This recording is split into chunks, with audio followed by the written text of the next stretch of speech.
Hello friend, स्वागत है आपका हमारे YouTube channel agriculture smart study पर। आपके फ्रेंड ग्रुप में रिलेटिव्स में जो कोई भी डेटा साइंस की तैयारी कर रहा है, ये क्लास उसको भी शेयर कर दिया करिए ताकि वो भी पढ़ सके और आने वाले एग्जाम्स के लिए तैयारी कर सके। तो चलिए स्टार्ट करते हैं आज की class. Question number first is flavour of ghee is due to the presence of. घी में जो फ्लेवर होता है वो किसकी वजह से होता है? तो घी में फ्लेवर जो है वो free fatty acid, carbonyls and lactones. तो correct answer is option D, all of the above. जो फ्लेवर होता है वो फ्री फैटी एसिड की वजह से भी होता है, कार्बोनिल्स की वजह से भी होता है एंड लैक्टोन्स। कार्बोनिल्स में क्या क्या आ जाता है? एल्डिहाइड्स हैं, एमाइड्स हैं, ईस्टर्स हैं। It is part of carbonyl. And free fatty acid butyric है, ओलिन है, स्टीरिन है, पामिटिन है, ये सब फ्री फैटी एसिड है। एंड फ्लेवर होता क्या है? मतलब फ्लेवर में क्या होता है कि ऐसा नहीं है कि प्रोडक्ट का सिर्फ टेस्ट अच्छा है और हम बोल देंगे कि उस चीज़ का फ्लेवर अच्छा है। नहीं, फ्लेवर में टेस्ट एंड एरोमा दोनों को ही काउंट करते हैं। Taste and aroma both. अगर टेस्ट भी अच्छा है, एरोमा भी अच्छी है, तब हम कह सकते हैं कि फला प्रोडक्ट का फ्लेवर अच्छा है। तो घी का जो फ्लेवर है वो किसकी वजह से होता है, किसकी उपस्थिति की वजह से होता है? फ्री फैटी एसिड की वजह से, कार्बोनिल्स रहते हैं एंड लैक्टोन्स की वजह से। नेक्स्ट क्वेश्चन है refractive index of ghee indicate. घी का जो रिफ्रैक्टिव इंडेक्स होता है वो क्या इंडिकेट करता है या किसका सूचक होता है? तो घी का जो रिफ्रैक्टिव इंडेक्स होता है that indicate ratio of liquid and solid fat. Refractive index जो होता है वो इंडिकेट करता है कि घी में लिक्विड में कितना फैट जो है वो कितना लिक्विड फॉर्म में है और कितना सॉलिड फॉर्म में है, उसका जो रेशियो होता है वो होता है रिफ्रैक्टिव इंडेक्स। एंड घी का एग्जैक्ट बोल सकते हैं जो अच्छा घी, अच्छी क्वालिटी का घी होता है, प्योर घी होता है, उसका रिफ्रैक्टिव इंडेक्स कितना होता है? तो वो वेरी करता है 40 to 42, 40 से 42 तक। 40 से 42 के बीच में अगर रिफ्रैक्टिव इंडेक्स की वैल्यू, तो इसका मतलब है कि घी जो है वो प्योर है, मतलब उसकी क्वालिटी जो है वो अच्छी है। नेक्स्ट क्वेश्चन है रिक्टर Meissl number measures which of the following of the ghee. रिक्टर मिसेल नंबर जो होते हैं वो क्या, इनमें से क्या मेजरमेंट करते हैं? तो आरएम नंबर जो है वो मेज़र करते हैं घी में टोटल फैटी एसिड कितने हैं। Option A is correct.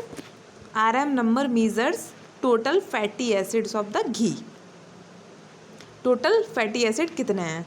तो और जो ये रिक्टर मिसेल वैल्यू है घी की, ये 28 से ज़्यादा नहीं होनी चाहिए। Not more then 28, not less than 28, sorry, ज़्यादा नहीं, कम।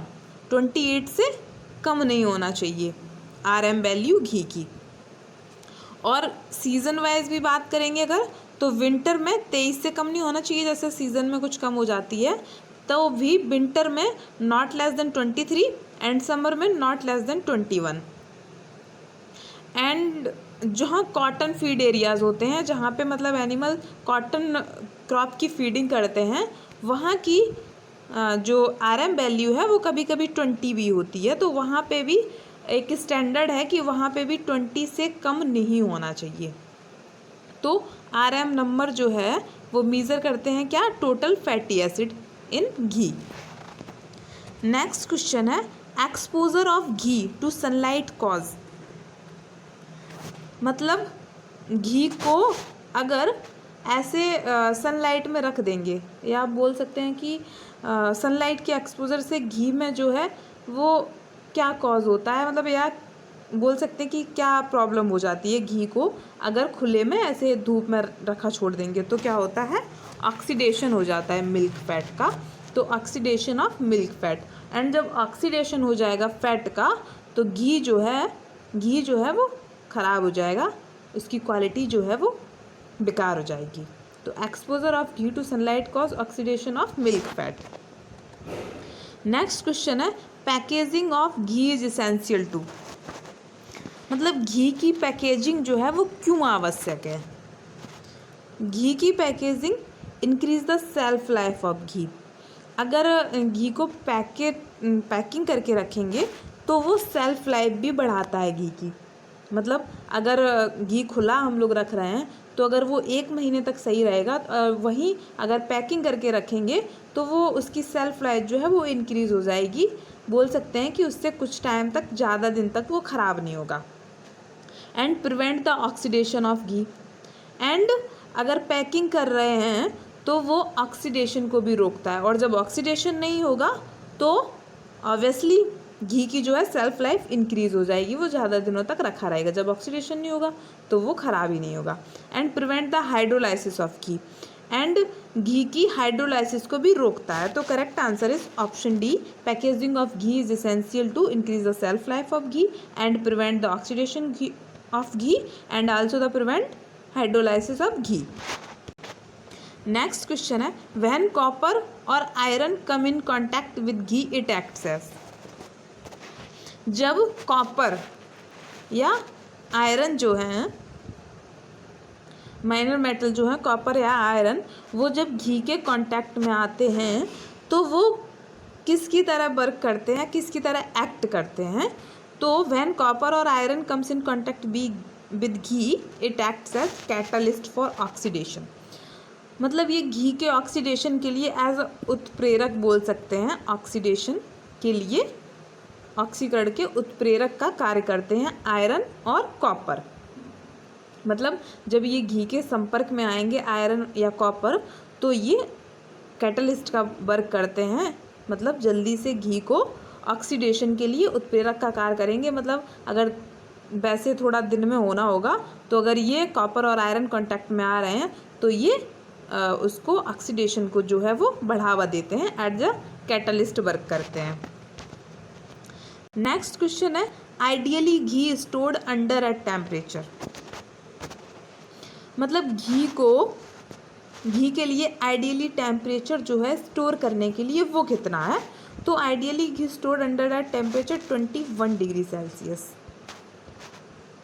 घी के स्टोर करने के लिए जो आइडियली टेम्परेचर है वो है 21 डिग्री सेल्सियस, या 15 से 25 बोल सकते हैं, इसके बीच में ये आइडियली टेम्परेचर है for storage of ghee.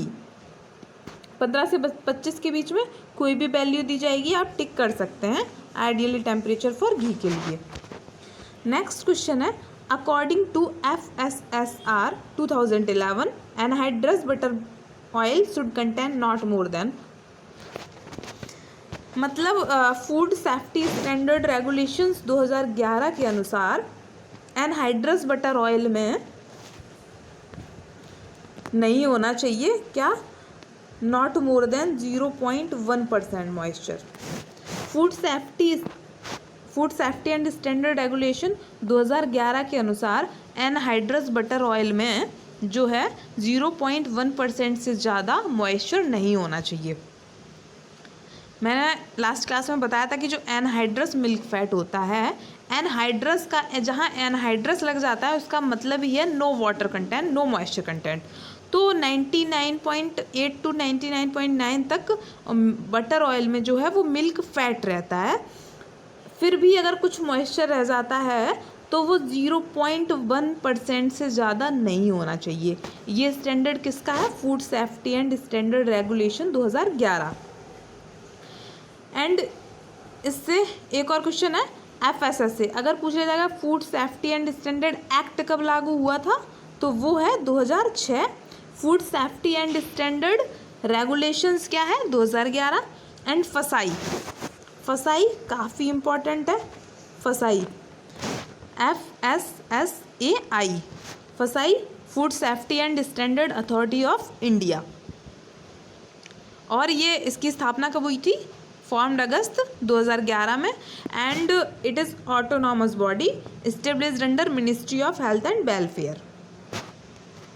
Next question, according to FSSR 2011 maximum moisture content in ghee. मतलब फूड सेफ्टी स्टैंडर्ड रेगुलेशन 2011 के अनुसार अधिकतम मॉइस्चर जो है वो घी में कितना हो सकता है अकॉर्डिंग FSSR, तो वो हो सकता है 0.5%। अधिकतम, मैक्सिमम बोला है उन्होंने, इससे ज़्यादा घी में मॉइस्चर कंटेंट नहीं होना चाहिए। स्टैंडर्ड है फूड सेफ्टी स्टैंडर्ड रेगुलेशन 2011 का। नेक्स्ट क्वेश्चन है घी इज़ रिच इन। घी जो है वो उसमें क्या सबसे ज़्यादा होता है, प्रोटीन, फैट, कार्बोहाइड्रेट या इनमें से कोई नहीं। तो घी में जो है वो सबसे ज़्यादा फैट होता है। Ghee is rich in fat. Protein भी होती है, कार्बोहाइड्रेट भी होता है बट अगर रिच की बात होगी तो घी इज़ रिच इन प्रोटीन। आज की क्लास यहीं तक, मिलते हैं नेक्स्ट क्लास में। अगर आपको किसी क्वेश्चन में डाउट रहता है, कन्फ्यूज़न रहता है तो आप कमेंट सेक्शन में पूछ सकते हैं। मैं पूरी कोशिश करूँगी कि आपको समझा सकूँ। और अगर वीडियो पसंद आता है तो लाइक करें, शेयर करें, चैनल को सब्सक्राइब करें और बेल आइकन को प्रेस कर दीजिए ताकि आने वाली वीडियोज़ की नोटिफिकेशन आपको मिल सके। Okay, bye bye, take care.